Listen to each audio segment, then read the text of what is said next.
Hey, I'm Abby and welcome back to the Life Work Balance YouTube channel. Today, I want to make this video to help motivate you for your job search and your interview process. Recently, I've met with many clients and I've had lots of comments come through on my videos that indicate that the people who are interviewing for jobs, people who are looking for jobs, don't feel they are worthy of the time and attention of recruiters and hiring managers. They feel like they are a burden and they don't want to be seen as too eager or begging for a job. But let this serve as your reminder that you are enough and that this interview process and the job search process isn't just about the organization or the company. It is also about you finding a job that is the best fit for you. So before I jump into my 4 tips to help you shift your mindset about interviews and increase your confidence, please go ahead and hit that thumbs up button if you're looking forward to this motivational message. And if you haven't already, please go ahead and hit that subscribe button as well as the bell so that you can continue to receive life work balance advice delivered directly to you every week. One of the very common themes that I've noticed when I'm working with clients and even reading through the comments that come through in my videos is that candidates, job seekers, people actually going through the interview process, don't want to come across as too needy, they don't want to come across as too eager, and they don't want to come across as burdensome to recruiters or hiring managers. Just being concerned about these different things decreases your level of confidence because it puts all of the control into the recruiters and the hiring managers' hands. It's really easy to forget that we are in this process to find a job that is the best fit for us too. So first and foremost, we want to remember that we are worth their time. Every job seeker, every person going through interviews brings very unique value to this potential job. They also bring their unique experiences, skills, and perspectives that will impact the role in different ways. No 2 job seekers or job candidates are similar. So just know that your experiences, your skills, your perspectives, your value is going to be different from everyone else who's interviewing for this job. And in most cases, if you are applying for a job and you're in the interview stage, you have at least the basic qualifications that the organization is looking for. So before you go into your interview, as you are communicating with this recruiter, remind yourself that you are worth their time. You have unique skills, qualities, attributes. You have achieved important things in your field to set you up to be successful in this new role. Reflect on your strengths and your achievements before you interact with the recruiter or the hiring manager, whether it's in an email, a phone call, or a formal interview.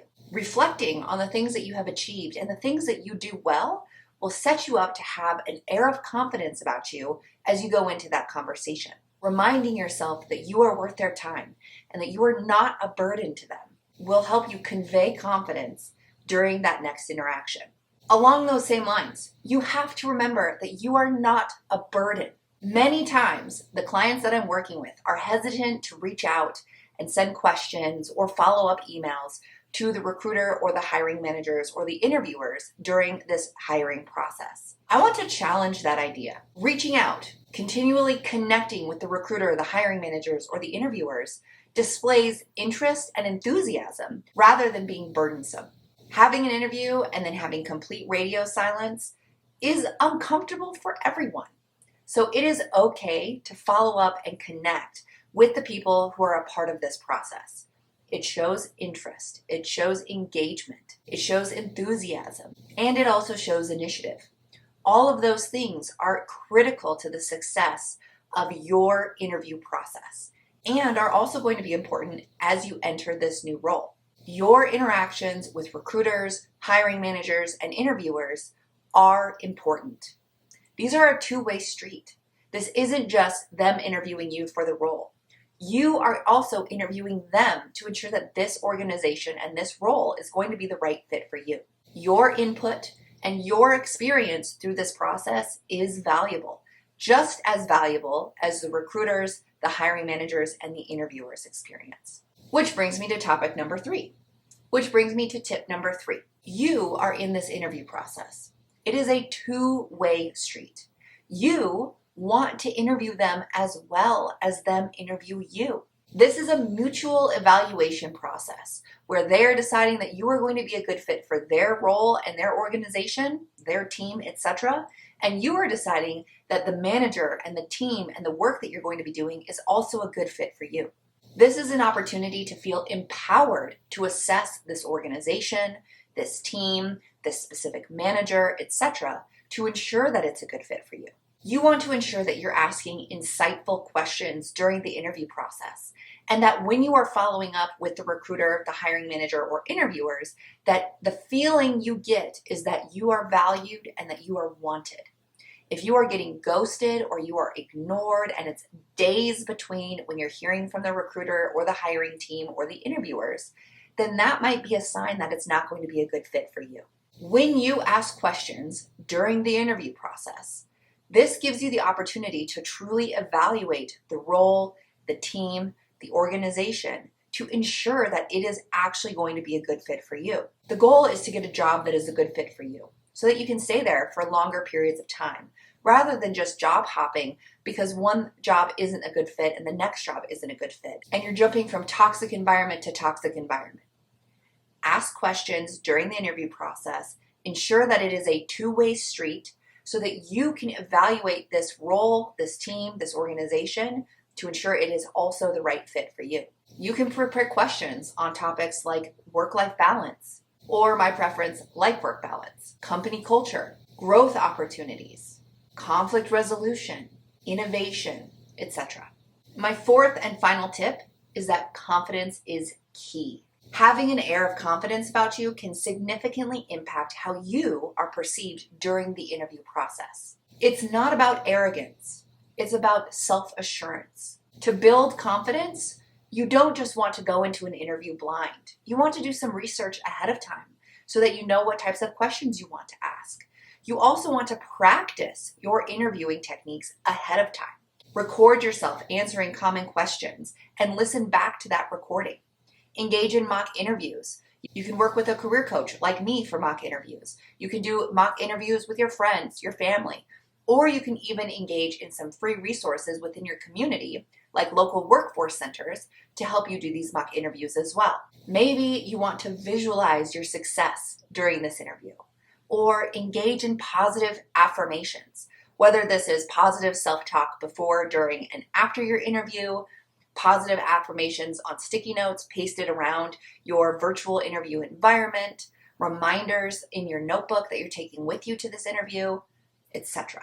Approach your interview with a mindset of mutual benefit. This is recognizing that both parties, you as the candidate and the company, the recruiter, the hiring manager, the interviewers, etc., both have something valuable to gain from this interaction. They're evaluating you for fit, and you're evaluating them for fit. This gives you a sense of control over the situation because you might also decide that this organization and this role is not the right fit for you. So remind yourself that 1, you are worth their time. 2, you are not a burden to them. This is a process of mutual benefit. 3, interview them too. This isn't a one-way street. And confidence is key. You have a lot to offer, and the right opportunity is waiting for you. Do not let yourself fall into the trap of believing that you are not worthy of their time, that you are a burden on them, that this is only a one-way interview where they are just asking you the questions. Those beliefs will decrease your confidence and will lower your chances of getting a job. You are worth it. You are not a burden. This is a two-way interview, and confidence is key. So I hope you found this video helpful and hopefully motivational. If you did, please go ahead and give it a thumbs up. And if you have any additional questions, comments, thoughts, or ideas, throw them in the comments box below. I would love to hear from you on this topic. This is something that I think impacts almost every candidate, if not all candidates. So if you have any experiences that you want to share, just know that what you leave in the comments box below will likely help someone else going through something similar in the future.